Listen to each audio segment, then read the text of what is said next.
Mary Louise Cook here for the Big Sky, now joined by the newly named head coach of Sacramento State women's basketball, Coach Mark Campbell. Thanks so much for joining me, Coach. Yes, thank you for having me. Absolutely. Now, taking the experiences that you had at Oregon as associate head coach, how are you looking to forge your own path now here in your first head coaching position? Yeah, we had a similar situation at the University of Oregon in regards to inheriting a program that needed to be rebuilt. And Oregon went 4-27 before our coaching staff took over, which was 7 years ago. And we built it layer by layer.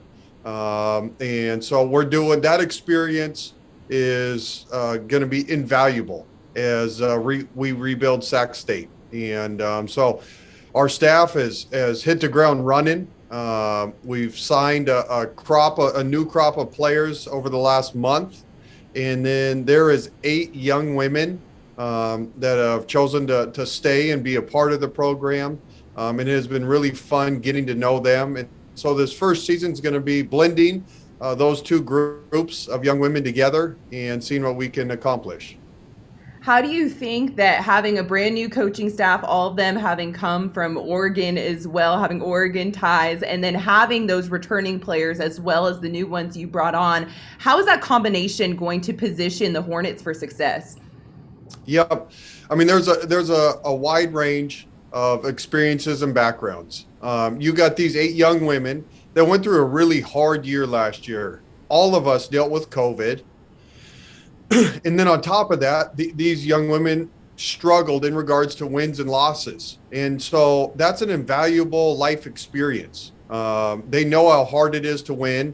They felt the pain of losing. And so this is a group that's hungry to not do that again, while blending in some fresh new faces that come. Some are high school kids, some are international. There's a junior college player. And so now you bring in those fresh experiences and you blend it with a group that's really hungry. They've been working incredibly hard this offseason. And so in July will be the first time that we get them all together at the same time here on campus. And then the neat part, like you mentioned, our whole staff is from Oregon. And me and my associate head coach, Javi Lopez, were at Oregon from day one. When we inherited a program that needed to be rebuilt. And we got to see the progression, almost to the pinnacle of college basketball. That year that that COVID hit, we had an amazing opportunity to win a national championship. And so we got to see the steps, and that took 7 years to get from ground zero to that point. And so those experiences, the progression of building a program, it doesn't happen overnight. You can't cut corners. There are no shortcuts. And so we've done that and seen it, and we're going to try to apply those life lessons to this job. Now, you have quite the reputation when it comes to recruiting, having brought the #1 draft pick in 2020 to Oregon. What kind of success do you think that the recruiting experiences you've had are going to position Sacramento State for? Yep. So you talked about Sabrina, who was the #1 recruit in the country out of high school, and 4 years later was the #1 draft pick. And Sabrina, not many people know about Oregon from back in the day, but when she signed with us as the best player in America, we had not even played in an NCAA tournament yet, and our program wasn't established yet.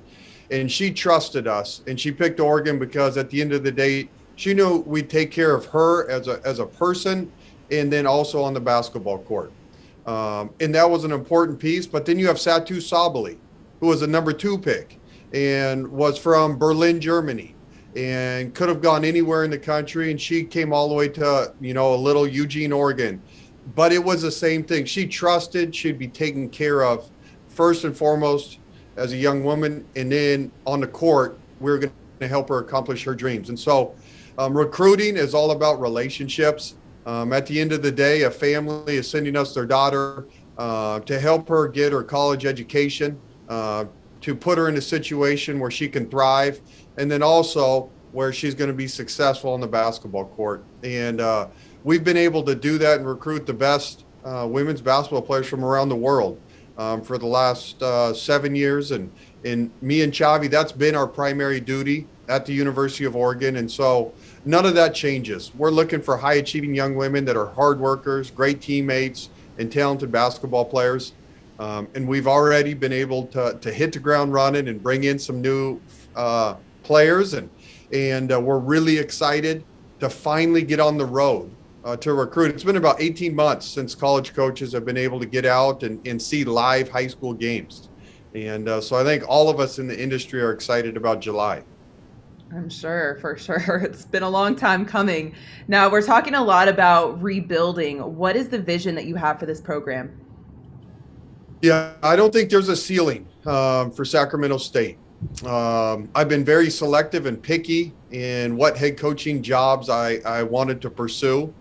And it has everything. Your student body of about 30,000 students. You're in an absolutely beautiful location in California. Sacramento's the state capital. Our campus is about 15 minutes outside of the city, and campus is gorgeous. If you've never been here, it reminds me of Oregon. It's very green and lush. You're 90 minutes from San Francisco. You're 90 minutes from Lake Tahoe. And so the overall package that Sacramento State offers a student athlete is high level. And so we're excited to sell that and to bring just some great young women here. So my vision, there is no ceiling. But our staff's going to work really hard to find the right fit and find the kids that fit our program, our culture. And that takes time. But we're going to work really hard to find those players. And the first true recruiting class for us as a program will be the 2022 class. And I'll give you two examples of why that's valuable. At Oregon State, 11 years ago, when me and Scott Ruick took over there, our first high school class that we actually signed, their senior year, they played in the Final Four. And they were the cornerstone of our program at Oregon State. And we did it right and find the right kids to fit. And at Oregon, our first true high school recruiting class was Sabrina Ionescu and Ruthie Hebert, who ended up accomplishing what they accomplished at Oregon. And so we're going to work incredibly hard on this 2022 class, because if you do it right, it sets your program up for years. You mentioned the culture and finding players who fit in with the culture. What is the culture that you're creating there at Sacramento State? Yep. You're trying to find young women that really value an education, and that is really important too. You want a player that's humble, that's hardworking, and that wants to be a great teammate. And then you want someone that fits your style of play and that will thrive in that. At the end of the day, you want all these kids to be successful in their role.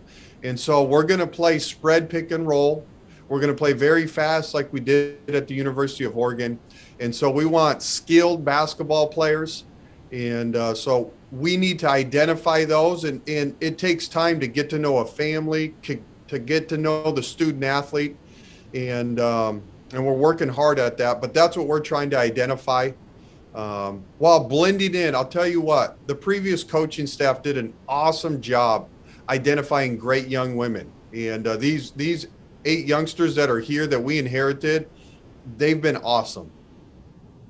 I look forward to seeing how that all blends together and the success of Sacramento State moving forward.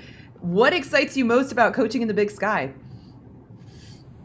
It is a great conference with great coaches. And it's going to be a challenge to build a winning program here. I know Idaho State has a great coaching staff.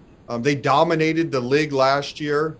And as far as I can tell, they got everybody coming back. And they've been fun to watch and fun to study. I would say Idaho and Montana State are the other 2 programs that have been elite and have been, chasing each other at the top of the conference.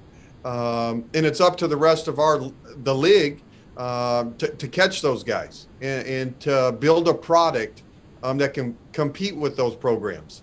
And so that's going to be a challenge. It's exciting, but those programs have set a high bar for everyone, and our staff is juiced to build a program that can compete with those guys. Well, look forward to seeing it. Coach, thank you so much for your time today and welcome to the Big Sky.